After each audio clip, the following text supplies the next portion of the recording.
नमस्कार मित्रों, आज हम जानेंगे कि जो बोधि धर्मन थे, जो बोधि धर्मन हमारा इतिहास है, जो हमारे भारत से जो चीन गए, तो उन बोधि धर्मन के बारे में तो वैसे तो कोई जानता नहीं है, लेकिन आज हम उनके लिए अच्छी तरह से जानेंगे कि जो चीन जो आज हमारे ऊपर क्या कर रहा है, बहुत मार्शल आर्ट या कुंफू के माध्यम से जो वह बताना चाहता है, वो अपनी सेना को बताना चाहता है, वह कैसे उसकी सेना इतनी कठोर हुई, कैसे वह आगे बढ़ रहा है, उसके बारे में अच्छी तरह से जानेंगे। तो एक इसमें बहुत बड़ा एक कहें तो लॉजिक है। जो लॉजिक क्या है, वह एक शख्स का नाम है कि उस शख्स का नाम था क्या, बोधि धर्मन, अर्थात उसके लिए धामू के नाम से भी जाना जाता था। तो बोधि धर्मन के बारे में आज हम जानेंगे। तो उसके पहले अगर आप लोगों ने इस चैनल को सब्सक्राइब, लाइक, शेयर नहीं किया है तो उसके लिए कर दें और अंत में बेल आइकन को दबा दें, जिससे आपके लिए आज से जो वीडियो हम कर रहे हैं, इसको अपलोड कर रहे हैं, उससे भी आगे और अच्छी वीडियो इन व्यक्तियों के बारे में आपके लिए मिलती रहे। तो चलिए हम देखते हैं कि जो बोधि धर्मन थे, उनका जन्म हुआ था दक्षिण भारत के पल्लव राज्य के, दक्षिण भारत के पल्लव राज्य के कांचीपुरम के राजा सुगंध के द्वितीय पुत्र थे। कौन? बोधि धर्मन, अर्थात उनका निकनेम था क्या, धामू, जिसके नाम से वह सभी जगह विख्यात अर्थात प्रसिद्ध हुए। अब हम उनसे देखते हैं कि जो बोधि धर्मन थे, वह बहुत ही जो राजा थे उनके वैभवशाली था उनका पिताजी लोग। तो उसके बाद उन्होंने छोटी सी आयु में क्या, बौद्ध भिक्षु बन गए। अब जब बौद्ध भिक्षु बन गए तो उन्होंने 22 साल की उम्र में संबोधि, अर्थात संबोधि वह कहलाती है जो मोक्ष मार्ग की क्या पहली सीढ़ी होती है, अर्थात उस मार्ग में वह उन्होंने प्राप्त कर ली थी, अर्थात वह बौद्ध भिक्षु बन गए थे। तो वैसे तो हम अगर माने तो इनके बारे में बहुत सी इतिहासकार बताते हैं, लेकिन जो ओशो रजनीश का जो इतिहास है वही सर्वमान्य, अर्थात उसी के लिए सबसे ज्यादा लोग उनके लिए मानते हैं। एक बात और, जो भारत के 28वें अर्थात जो लास्ट गुरु हुए हैं, जो भारतीय लास्ट गुरु हुए हैं, वह कौन थे? वह बोधि धर्मन धामू हुए हैं। जो बोधि धर्मन थे वह किस किस के बारे में, अर्थात बोधि धर्म, आयुर्वेद, सम्मोहन, मार्शल आर्ट और पंच तत्वों को काबू करने के उनमें अच्छी तरह से भली भांति से उनमें परायण अर्थात प्रकांड विद्वान थे। उनके पास ऐसी विद्या थी कि वह किसी को बिना बोले ही अपनी आंखों से क्या उसके लिए कंट्रोल अर्थात उसके लिए बस में कर लेते थे। और उन्होंने कुंफू का भी, जो चीन में यह कुंफू कैसे आया उसके बारे में थोड़ी और आगे अच्छी तरह से क्या समझेंगे। तो जब चीन से इनके लिए बुलावा आया, राजा वीतू ने इनके लिए बुलाया कि आप आइए और यहाँ पर क्या थोड़े बहुत रहिए और हमारे लिए भी क्या ज्ञान का अर्जन कराइएगा। तो जो भारत के संस्कृत आदि के ग्रंथ थे वो वहां पर गए। तो सर्वप्रथम जब ये वहां पर गए तो सबसे पहले चीन में यह कौन से गांव पहुंचे, नान इन अर्थात नान किंग। इस प्रकार से उस गांव में यह बोधि धर्मन पहुंचे। तो जब उस गांव में यह बोधि धर्मन पहुंचे तो वहां पर उनके जो ज्योतिषी थे उन्होंने भविष्यवाणी कर दी कि इसके आने से यहाँ पर क्या संकट आएगा। तो उनके लिए घर वैसे गांव से खदेड़ दिया अर्थात बाहर निकाल दिया और वह बाहर रहने लगे। अब वहां पर एक महामारी आ गई, जैसे ये अभी कोरोना महामारी हमारे भारत में छाई हुई है, विश्व में छाई हुई है, उसी प्रकार से वहां पर भी एक विश्व महामारी आ गई। वह बीमारी जैसी होती थी और आदमी उसमें क्या मर जाता था। तो एक दिन जब एक लड़की की छोटी सी के देहांत सा हुआ तो उसके लिए बैलगाड़ी से क्या ले जा रहा था, तो बीच में ही वहां पर क्या बोधि धर्मन का गांव पड़ा था। और वो बीमारी ऐसी थी कि जिसको भी होती थी उसके लिए निकाल दिया जाता था, उसके लिए भगा दिया जाता था, क्योंकि इस बीमारी से दूसरे भी कोई लड़े नहीं।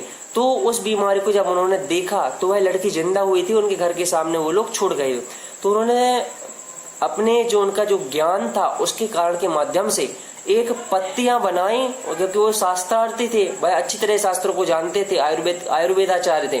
तो उन्होंने पत्तियां बनाई और उस बच्ची को लगा दी और बच्ची ठीक हो गई कुछ दिनों में। और जब बच्ची ठीक हो गई तो उनके गांव में उस बच्ची के लिए ले जाया गया। अब गांव वालों ने देखा यार तो बहुत बड़े ज्ञानी है, तो गांव वालों ने उनके लिए क्या अंदर गांव में बुला लिया। अब गांव में बुला लिया तो एक दिन अचानक से वहां पर लूटपाट होने लगी, अर्थात लूटमाट होने लगी और बहुत से डाकू वहां पर उस गांव में आने लगे। तो गांव वाले समझते हैं तो कुछ नहीं है, तो केवल धर्मात्मा है, केवल ज्ञान का ही बातें जानते हैं। लेकिन उस दिन जो उन्होंने किया, जो उनकी धुलाई की, हम इस प्रकार से कह सकते हैं उनके लिए मारा, अर्थात जो मारा, तो उससे गांव वाले बहुत ही प्रभावित हो गए।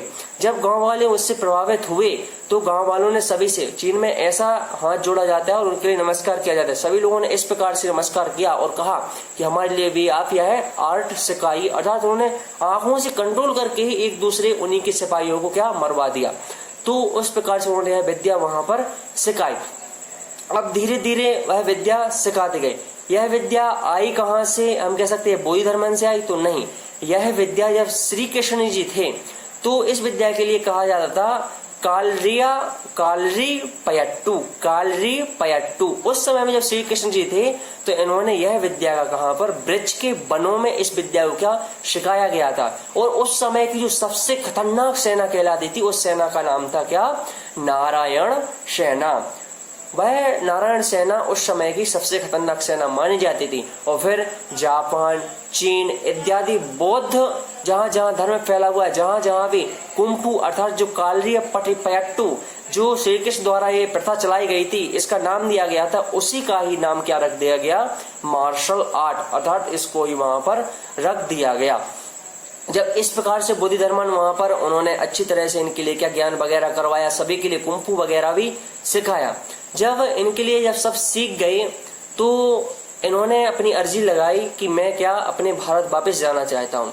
जब भारत वापस जाना चाहते उन्होंने ऐसा वहां के उन गांव लोगों से कहा, क्योंकि ये बहुत अच्छे से फैल चुके थे सभी के लिए, क्या ट्रेंड अर्थात उनके लिए अच्छी तरह से सिखा चुके थे सबके लिए मार्शल आर्ट कुंफू वगैरह बस में करना, सब कुछ ज्ञान वगैरह भी। और जो अपने ग्रंथ थे संस्कृत के ग्रंथ थे उनको चीनी भाषा में ट्रांसलेट किया था, उनके लिए भी ज्ञान दिया। क्योंकि एक हमारे भारत की सबसे अच्छी खासियत है कि भारतीय ज्ञानी कभी भी अपने ऊपर घमंड नहीं करता, वह अपने ज्ञान का क्या सबके लिए देता है और सबके लिए भी बताता है। हमारे लिए भी जो हमारे पास ज्ञान है हमारे लिए भी उसके लिए बताना चाहिए, हमारे लिए भी अपने माइंड में ऐसी पॉजिटिव थिंकिंग आनी चाहिए।